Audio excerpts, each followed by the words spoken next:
Let's look a little more at parsing ELF files.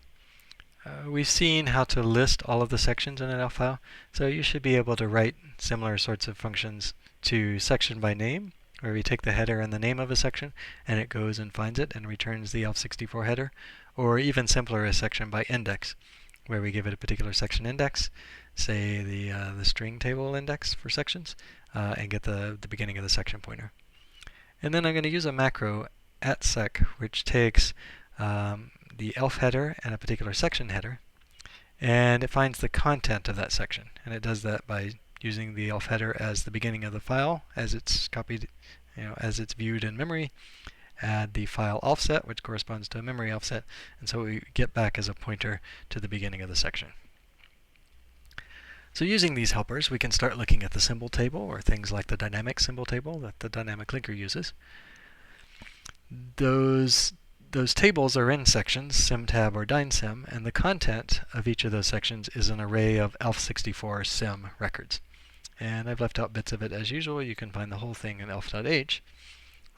Every symbol will have a name, like A or F or main. Of course, that name is written right here.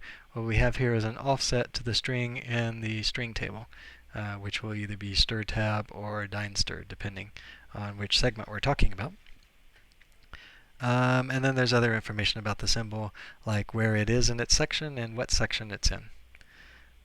So if we wanted to list all of the symbols that are in, all the dynamic symbols in an executable, for example, we can call section by name to get the dynamic symbol section.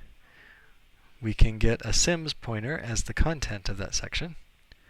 We can also get a string pointer as the content of the dyne_stir section. And then we have the dynesim section. We can take its size divided by the size of one of these records. That tells us how many items we have in that array. And we could walk through them, printing all of the symbol names. The symbol names would be found by taking the symbol, looking at the stname field, and adding it to the start of the symbol section, or string section rather. So let's try that out. We're going to add that to mini readelf.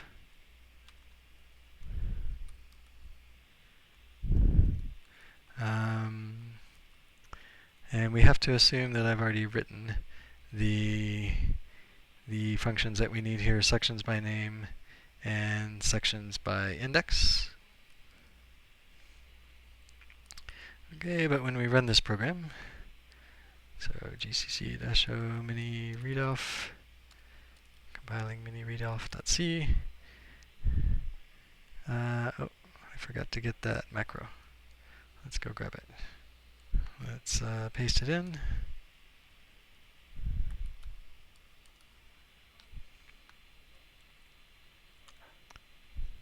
Okay, and now when we run mini readelf on itself, then we will see a number of functions. So that's the sections. The functions that are in the read table are puts, mmap, lseek, string_cop, open.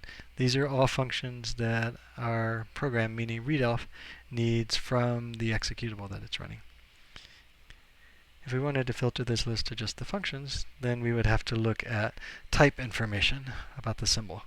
Now this type is not immediately just the type. This field has both the type and binding, so elf.h provides this macro, elf64sttype, to pull out just the type part of that. So we could look at sims i_st_info, pass to elf64sttype, and compare that to sttfunc, which is also provided by elf.h to recognize just the symbols or functions if we wanted to do that. We could also go and look at the machine code for some of the functions. If we wanted to do that, then the sh index field of the symbol table entry, that tells us which section holds the thing that is named by the symbol. So if it's F or a main, that'll point us into a text section probably. And value actually means the address within that location. Now this one is different. This is an address instead of an offset. Mostly we've seen offsets. So what we'll have to do is go find the relevant section. We can find the section by its indexed. That'll get us the section header. That section is supposed to live at a particular address at runtime, which is given by the shadder field. So we can take the value field, which represents an address in a symbol, and subtract from it the address that we expect the whole section to have. That gives us an offset into the section.